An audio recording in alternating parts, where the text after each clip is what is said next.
الحمد لله وكفى والصلاة والسلام على رسوله المصطفى وعلى آله وأصحابه المجتبى أما بعد فأعوذ بالله من الشيطان الرجيم بسم الله الرحمن الرحيم قل هل يستوي الذين يعلمون والذين لا يعلمون الآية صدق الله مولانا العلي العظيم إن الله وملائكته يصلون على النبي يا أيها الذين آمنوا صلوا عليه وسلموا تسليما اللهم صل على سيدنا وحبيبنا وشفيعنا ومولانا محمد وعلى آله وأصحابه وذرياته وأهل بيته أجمعين مولاي صل وسلم دائما أبدا على حبيبك خير الخلق كلهم هو الحبيب الذي ترجى شفاعته لكل حول من الأهوال مقتحمين أما بعد محترم مؤمنان ورونو الحمدلله سکال کې لجامع جنیدی غفورینا د حضرت بادشاہ صاحب فرزند ارجمان مولانا مندیب الله شاه صاحب دی دوره د احادیث مکمل کړه او په دوره کې د احادیث کی فراغت حاصل کړ د هغه په یاد باندې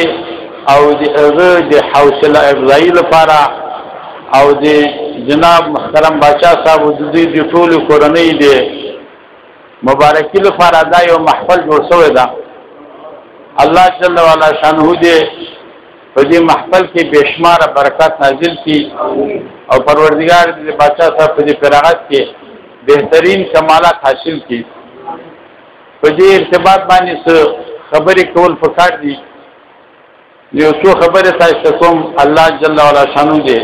توفیق دی ویلو او بیا ټول ته عمل کول کوي اوله خبر دا درته کوم رونو دلته چې څوک راغلي دي د مجلس سره راغلي دي دا په دې خاطر نه راغلي چې حضرت بادشاہ صاحب دا مبارکته دا یو وزیر دا یا یو منبر دا یا یو ملک دا یا ډیر مالدار دا نو خلق راځي چې د ما څه کار ده او بل وایي د ما څه کار ده بل وایي د ما څه کار ده مطلب دا د دنیا د عزت او د دنیا د ثروت په خاطر باندې دلته دا مؤمنان نه دي راجمع شوي دا صرف په دې خاطر باندې راغلي دي چې دا یو فقیرخانه ده دا د فقیرانو او د اهل الله کور ده او دا هر سړی یو خپل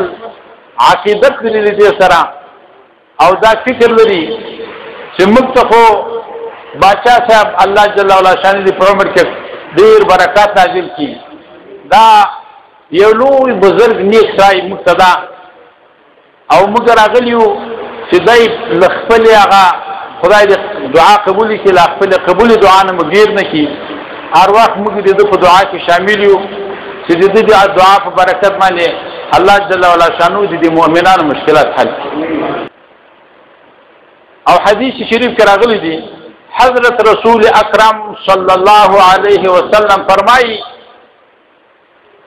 من احب لله وابغض لله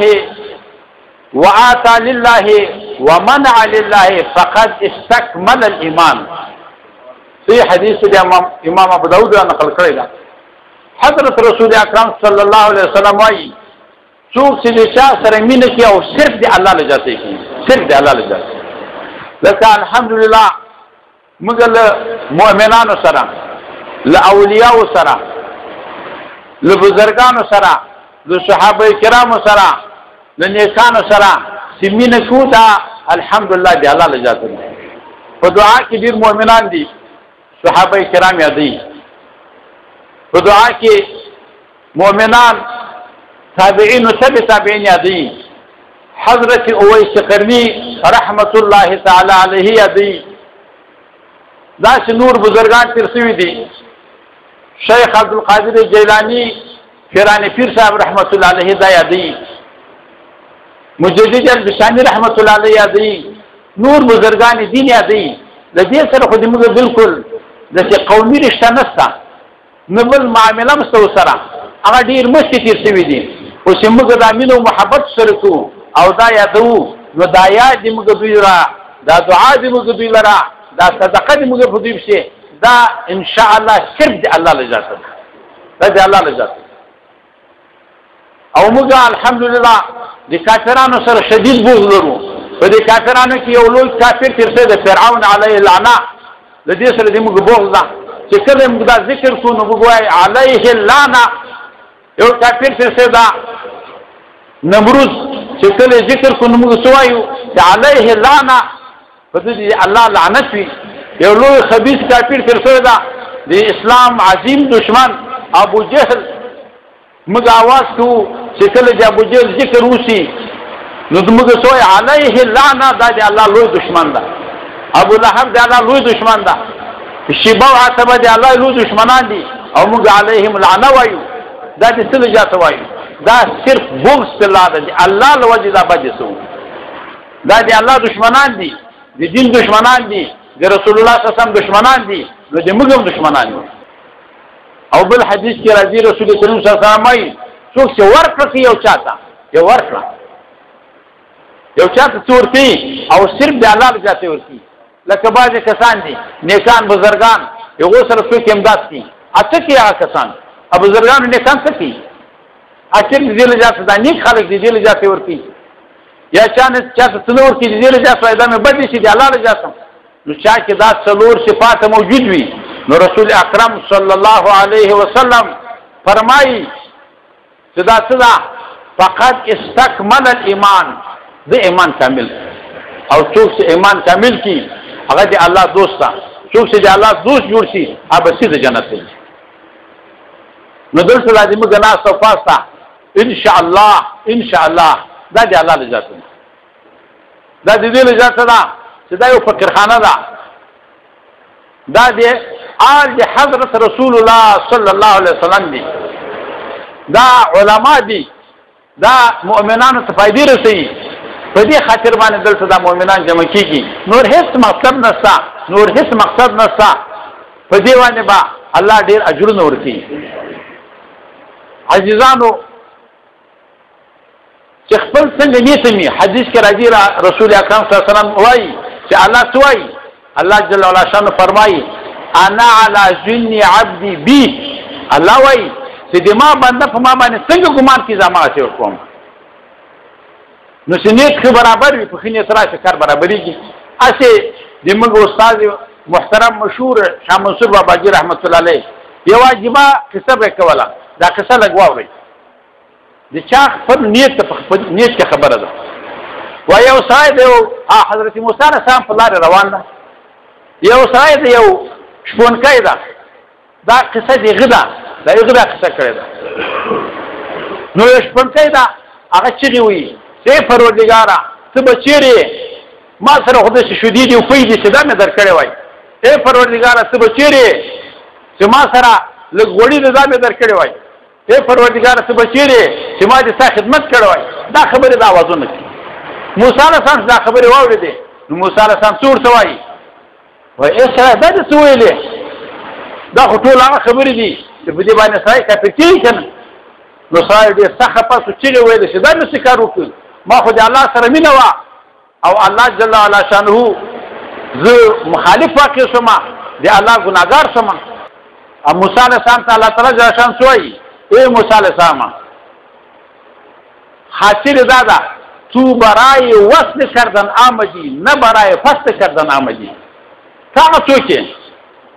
چې تو باید مخلوق تړل کړي الله سره مخلوق بل الله نه جدا کړي نو دا د ما بنده و د ده په د ما په الوهیت په وحدانیت باندې ایمان و خو علم یې نه و د ناعلمي په وجه باندې دا خبرې ده کولې او له ما سره مینه و محبت و زه ترې نه خوشحاله وم او تا داسې خبرې ورته وکړې نو دا وحی آمد سوی موسی از خدا بنده ما را کردی جدا تو برای وصل کردن آمدی نه برای فصل کردن آمدی وحی رالا حضرت موسی علیه السلام ته چې ورته ویلې ای موسی علیه السلام د ما بنده دې جدا کړ د ما بنده خو ما سره ډېره مینه درلوده هغه ډېر خفه شو او د ستا دا کار ده چې مخلوق بل ما سره تړې له ما نه به نه جدا کوي نو د دې سړي خپل داسې یو عقیدت و د الله په وحدانیت ایمان و د الله په صفات کمال باندې ایمان و خو داسې یو عقیدت و د الله سره مینه درلوده په دې مینه باندې الله تعالی دته اجر ورکوو نو مطلب یې دا د عزیزانو چې څوک په څنګه نیت باندې راغلی الله به دې اجر ورکړي نو دې افسانې ته د بادشاه صاحب دا ځای ته